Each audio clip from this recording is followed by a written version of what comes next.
Assalamualaikum warahmatullahi wabarakatuh. Sahabat-sahabat yang berbahagia, pada kesempatan ini saya akan berbagi pemahaman saya tentang koneksi antar materi modul 1.1 dan 1.2. Saya Sudiono SPD dari SMPN 2 Trawas, calon guru penggerak angkatan 5 Kabupaten Mojokerto tahun 2022. Sahabat-sahabat sekalian yang berbahagia, pemahaman saya tentang koneksi antar materi modul 1.1 dan 1.2 saya gambarkan dalam sebuah diagram bangunan. Bangunan ini memiliki pondasi dari filosofi pemikiran Ki Hajar Dewantoro, dan kemudian di atasnya dipasang lantai yang sangat kuat, yaitu tujuan pendidikan nasional. Nah, sahabat-sahabat sekalian yang berbahagia, bangunan ini kemudian ditunjang dengan dua pilar yang sangat kuat. Yang pertama adalah nilai-nilai guru penggerak, kemudian yang kedua adalah peran guru penggerak. Nah, di atas pilar ini kemudian ada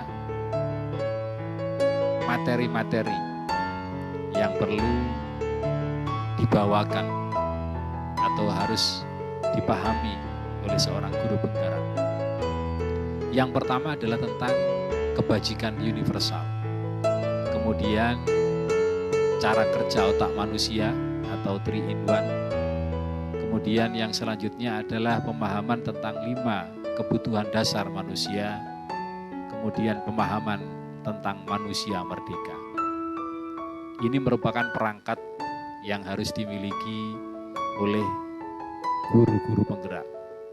Dan sebagai goalnya adalah profil pelajar Pancasila.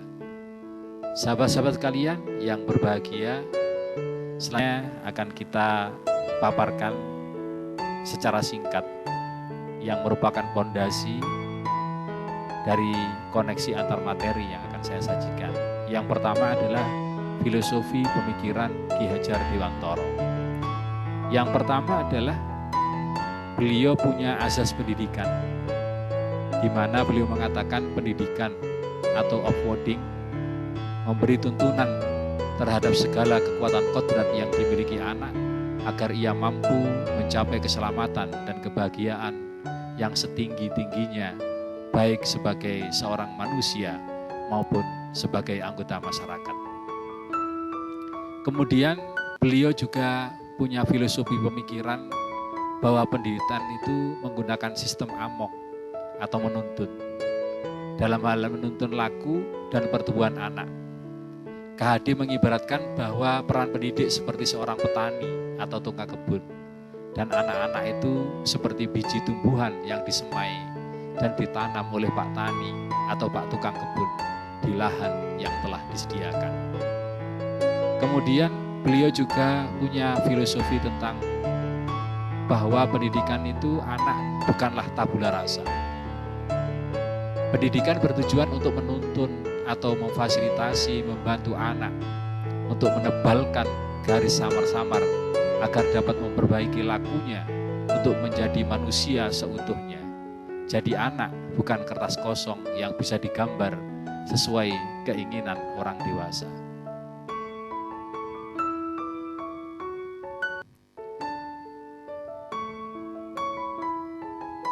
Kemudian selanjutnya Ki Hajar Dewantoro juga punya pemikiran tentang kodrat alam dan kodrat zaman. Bahwa pendidikan anak berhubungan dengan kodrat alam dan kodrat zaman. Kodrat alam berkaitan dengan sifat dan bentuk lingkungan di mana anak berada. Sedangkan kodrat zaman berkaitan dengan isi dan irama. Kemudian yang terakhir, filosofi pemikiran KHD adalah tentang budi pekerti, di mana budi pekerti atau watak atau karakter merupakan perpaduan antara gerak pikiran, perasaan, dan kehendak atau kemauan, sehingga menimbulkan tenaga. Budi pekerti juga dapat diartikan sebagai perpaduan antara cipta atau kognitif, karya atau afektif, karsa atau afektif, sehingga menciptakan karya atau bestor. Sahabat-sahabat sekalian yang berbahagia, kemudian dalam diagram sebuah bangunan itu di atas azas pemikiran KHD, yaitu lantai yang berisi tujuan pendidikan nasional. Nah, di dalam pasal 3 Undang-Undang Sisdiknas tahun 2003, di sana disebutkan bahwa pendidikan nasional berfungsi mengembangkan kemampuan dan membentuk watak serta peradaban bangsa yang bermartabat dalam rangka mencerdaskan kehidupan bangsa, bertujuan untuk berkembangnya potensi peserta didik agar menjadi manusia. Di sini menggunakan kata berkembangnya, bukan mengembangkan, yang artinya bahwa peserta didik itu adalah subjek pendidikan, bukan objek pendidikan. Kemudian menjadi manusia yang seperti apa? Di sana disebutkan menjadi manusia yang beriman dan bertakwa kepada Tuhan Yang Maha Esa, berakhlak mulia, sehat, berilmu, cakap, kreatif, mandiri, dan menjadi warga negara yang demokratis serta bertanggung jawab. Di sini tujuan pendidikan nasional meliputi 9 kompetensi, yang 7 diantaranya adalah karakter. Ada 2 karakter yang bersifat umum, yaitu beriman dan bertakwa kepada Tuhan Yang Maha Esa dan berakhlak mulia. Kemudian ada karakter yang secara spesifik dijelaskan, yaitu cakap, kreatif, mandiri, menjadi warga negara yang demokratis dan bertanggung jawab. Baru kemudian ada 2 yang bukan bagian dari karakter. Yang pertama adalah sehat, kemudian yang kedua adalah berilmu. Ini artinya bahwa pendidikan nasional itu menekankan karakter, menebalkan karakter dari kodrat anak yang harus kita tebalkan. Nah, sahabat-sahabat sekalian yang berbahagia, kemudian yang kedua, di atas fondasi itu ada 2 pilar. Yang pertama adalah nilai-nilai guru penggerak, kemudian peran dari guru penggerak. Nilai ini berpusat pada filosofi berpihak kepada murid. Kemudian dari nilai yang merupakan filosofis ini ada nilai-nilai yang lain, yaitu mandiri, reflektif, kolaboratif, dan inovatif. Nah, ini merupakan apa yang ada di dalam guru-guru penggerak. Kemudian daripadanya diharapkan akan menumbuhkan kesadaran diri, kemudian kesadaran sosial, pengelolaan diri, dan juga keterampilan relasi.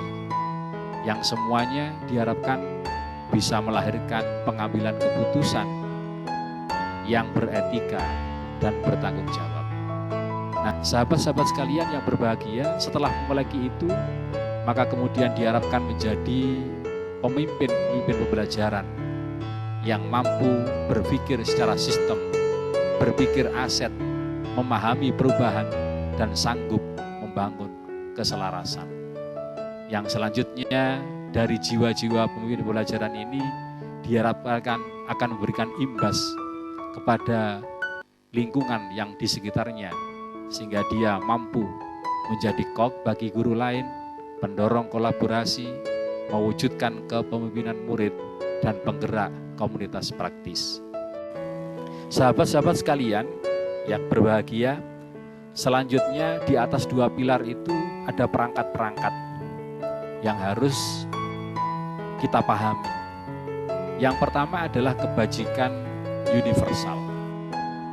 Dalam konteks beraneka-ragaman yang ada di Indonesia, maka kita memerlukan pegangan yang mempersatukan, yaitu nilai-nilai kebajikan yang sifatnya universal.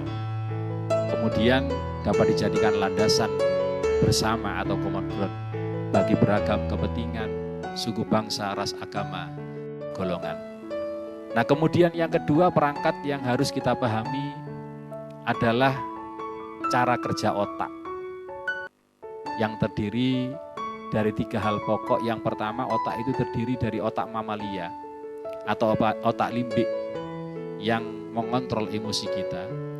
Kemudian ada batang otak atau otak reptil yang mengontrol bagaimana kita survive untuk bertahan hidup.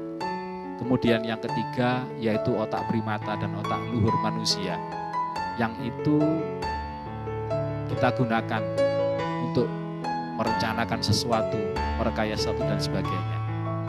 Nah, yang perlu kita pahami adalah bahwa 2 otak yang pertama yaitu otak mamalia dan otak reptil itu cara kerjanya adalah berpikir dengan cepat, dan ini tentunya sangat dominan sehingga rangsangan sedikit apapun maka itu akan langsung bisa tergerak. Sebaliknya otak primata dan otak manusia itu caranya adalah dengan berpikir lambat yang membutuhkan energi, sehingga ini perlu dilatih. Sebagai guru maka kita harus mampu untuk melatih berpikir otak lambat. Sahabat-sahabat sekalian yang berbahagia, kemudian perangkat selanjutnya yang perlu kita pahami adalah tentang 5 kebutuhan dasar manusia. Yang pertama adalah kebutuhan untuk bertahan hidup, yaitu kebutuhan yang sifatnya fisiologis untuk bertahan hidup, misalnya makanan, pakaian, istirahat, dan seterusnya. Kemudian yang kedua adalah kebutuhan kasih sayang dan rasa diterima. Yang ini adalah kebutuhan psikologis seperti rasa diterima, dipedulikan, dan seterusnya.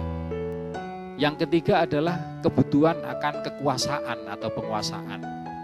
Yang ini berhubungan dengan kekuatan seseorang untuk mencapai sesuatu, sehingga dia butuh untuk mengatur orang lain, butuh untuk diakui eksistensinya, dan seterusnya. Kemudian yang keempat adalah kebutuhan kebebasan, yaitu kebutuhan untuk mandiri, otonom, memiliki pilihan, dan mengembangkan daya lenturnya. Sedangkan yang terakhir adalah kebutuhan akan kesenangan, yaitu kebutuhan untuk mencari rasa senang, bersenang-senang, dan seterusnya. Sahabat sekalian yang berbahagia, kemudian perangkat selanjutnya yang perlu dipahami adalah tentang manusia merdeka. Seperti apa manusia merdeka itu? Yang pertama adalah manusia yang punya daya untuk memilih. Manusia merdeka yaitu mereka yang tidak terperintah. Mereka dapat menegakkan dirinya, tertib mengatur peri kehidupannya, sekaligus tertib mengatur perhubungan mereka dengan kemerdekaan orang lain. Kemudian manusia yang merdeka yaitu manusia yang termotivasi dari dalam atau motivasi intrinsik. Maka sebagai pendidik perlu fokus dalam menyediakan suasana belajar dan proses pembelajaran yang memungkinkan anak menguatkan dan menumbuh kembangkan motivasi intrinsik. Sahabat-sahabat sekalian yang berbahagia, selanjutnya goal dari keseluruhan bangunan pendidikan itu adalah bagaimana mewujudkan profil pelajar Pancasila, yaitu pelajar yang beriman dan bertakwa kepada Tuhan Yang Maha Esa dan berakhlak mulia, berkebinekaan global, bergotong royong, kreatif, bernalar kritis, dan juga mandiri.